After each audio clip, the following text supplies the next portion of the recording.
आप देख रहे हैं कर्तव्य एवं निष्ठा का बयान, साहित्य और संस्कृति का बयान, समता की आवाज बयान टीवी।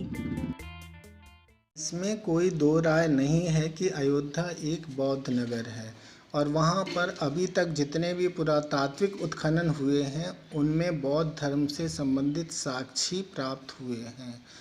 अभी हाल के दिनों में जो राम मंदिर के निर्माण के समतलीकरण का काम हो रहा है उसमें भी अनेक पुरावस्तुएं प्राप्त हो रही हैं जिनमें बौद्ध प्रतीक महत्वपूर्ण हैं। वहाँ पर प्राप्त होने वाली मूर्तियाँ तथा स्मारकों के खंडहर इस बात के सूचक हैं कि वहाँ पर बौद्ध विहार विद्यमान थे और अनेक बौद्ध प्रतीक इस बात की ओर ध्यान आकर्षित करते हैं। इस बात पर बौद्ध धर्म के अनुयायी और बहुजन समाज के लोगों में काफ़ी चिंता दिखाई दे रही है। उनकी चिंता जायज़ भी है, वो अपनी विरासत के प्रति सजग हैं और इसीलिए लगातार सोशल मीडिया के माध्यम से अपनी बात को उठा रहे हैं। लेकिन क्या उनकी चिंता जायज़ है? और यदि जायज़ है तो क्या उसका कोई लाभ होने वाला है? और क्या उनकी चिंता की तरफ सरकार कोई ध्यान देगी? मैं समझता हूँ अभी तक के जो तजुर्बे हैं, जो अनुभव है, वो बताता है कि सरकार बेपरवाह है। और हम देखते हैं सरकार ही क्यों, सुप्रीम कोर्ट ने भी सारे सबूतों को दरकिनार करके एक तरफा और अन्यायपूर्ण फैसला सुनाया है। यद्यपि वहाँ बौद्ध धर्म के अनुयायियों ने भी अपनी याचिका लगा रखी थी, लेकिन सुप्रीम कोर्ट ने उस याचिका को सुनवाई के योग्य भी नहीं समझा और जो मंदिर के निर्माण से संबंधित जो साक्ष्य होने चाहिए थे वो मंदिर के मालिकाना हक के साक्ष्य भी कोर्ट में पेश नहीं किए जा सके। इस सब के बावजूद भी वहाँ साक्ष्यों को दरकिनार करके और एक मूर्ति को ही उस स्थान का मालिकाना हक दे दिया गया। तो मैं समझता हूँ कि यह सत्ता का खेल है और सत्ता ही सभी चीज़ों की धुरी है। जिसकी सत्ता होती है वो जैसा चाहे वैसे निर्णय भी ले सकता है।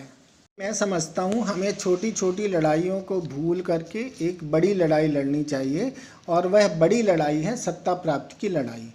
इतिहास इस बात का साक्षी है कि जब जब इस देश में बौद्ध राजा हुए तब तक बौद्ध धर्म का न केवल उत्थान हुआ बल्कि वो विश्व धर्म भी बन गया और आज भी दुनिया की अधिकांश देशों की आबादी बौद्ध अनुयायी है और उन बौद्ध देशों में लोग सुख समृद्धि को प्राप्त कर रहे हैं। अभी हाल के उदाहरणों से हम इस बात को अच्छी तरह समझ सकते हैं। जब उत्तर प्रदेश में बहुजन समाज पार्टी की सरकार थी और यहाँ की मुख्यमंत्री के तौर पर बहन सुश्री मायावती जी ने बौद्ध धर्म के उत्थान के लिए अनेक महान काम किए। मैं कुछ उदाहरण आपके सामने रखना चाहता हूँ। जैसे इस उत्तर प्रदेश के कोने कोने में आप देखेंगे कि विशालकाय बौद्ध मूर्तियों का निर्माण किया गया बहन जी के शासनकाल में और बोध गया से बोधि वृक्ष की शाखाएं लाकर के उत्तर प्रदेश के कोने कोने में रोपित की गई।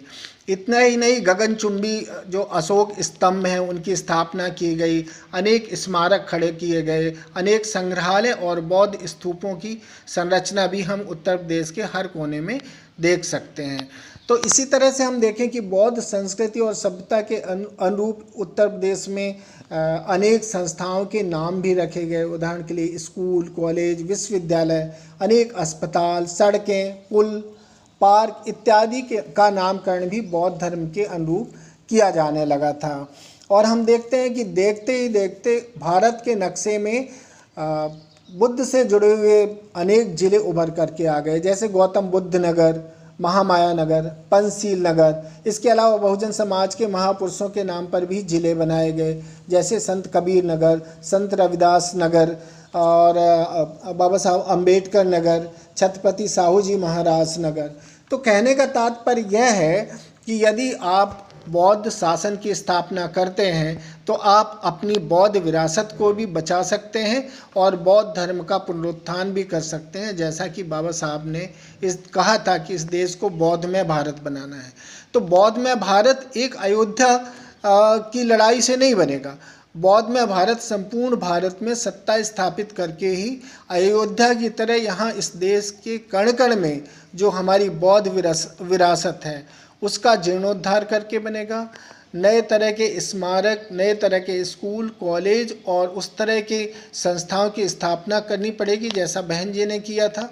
हम देखते हैं कि बहन जी के शासनकाल में बौद्ध विहार शांति उपवन की स्थापना की गई, जहाँ पर अनेक बौद्ध भिक्षु बौद्ध धर्म के उपदेशों का पाठ करते हुए दिखाई देने लगे थे। इसी तरह से अंतर्राष्ट्रीय बौद्ध शोध संस्थान की स्थापना एक बड़ी उपलब्धि थी बहन जी के शासनकाल में जो की गई, और उनकी योजना थी कि अगले शासन कालों में हम ये जो विकास कार्य हैं बौद्ध धर्म से जुड़े हुए और बौद्ध पुरास्थलों का विकास है वो उसको हम लोग राजधानी से निकाल करके जिले और संभाग स्तर पर ले जाएंगे तथा अगले चरण में जाकर के हम उसको गांव के लेवल तक बौद्ध धर्म से जुड़ी हुई संस्थाएं और उनका निर्माण करेंगे। तो इस तरह से मैं समझता हूँ कि यदि बौद्ध धर्म का पुनरुत्थान करना है तो हमें शासक जमात बनने के बारे में सोचना चाहिए और उसी के लिए संघर्ष करना चाहिए। हमें अपनी ऊर्जा को छोटी छोटी लड़ाइयों में व्यर्थ नहीं गंवानी चाहिए। इस बात का हमें ध्यान रखना होगा कि एकजुट संघर्ष से ही हमें सत्ता हासिल हो सकती है। हमें अपनी बिखरी हुई ताकत को इकट्ठा करना है और छोटी छोटी लड़ाइयाँ लड़ करके अपनी ऊर्जा को खत्म नहीं करना है। तभी हम सही मायने में बौद्ध धर्म का पुनरुत्थान कर सकेंगे और अपनी बौद्ध विरासत को बचा सकेंगे। धन्यवाद।